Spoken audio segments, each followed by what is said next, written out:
TPC की भी गठन हुई है जब से इसको लेके अपोजिशन लगातार इस बिल का विरोध कर रहे हैं। तमाम जो अपोजिशन की पार्टियां हैं इस बिल का विरोध कर रहे हैं। कई ऐसी पार्टियां हैं जो गवर्नमेंट के साथ है, फिर भी उन्होंने कहा है कि नहीं, इस बिल में कुछ संशोधन होना चाहिए। क्या लगता है कि अपोजिशन पार्टी आपके साथ है, जेडीयू जो कि अहम भूमिका में है केंद्र में, क्या नीतीश कुमार से इसको लेकर कोई बातचीत हुई? ऑपोजिशन पार्टीज कम्प्लीटली सपोर्ट में है। आज आपने देखा कि मेंबर ऑफ पार्लियामेंट कांग्रेस के यहाँ मौजूद थे।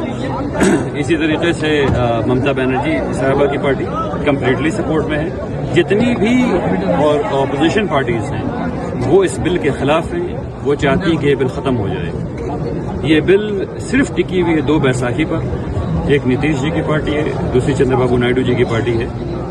इनमें से, और ये दोनों सेकुलर पार्टीज हैं, दोनों को ये चाहिए कि दोनों ही इस बिल से अपने हाथ को खींच लें ताकि मुल्क में इत्मीनान हो सके। क्या लगता है, आपने बात की हुई है, मुख्यमंत्री से बात हुई है?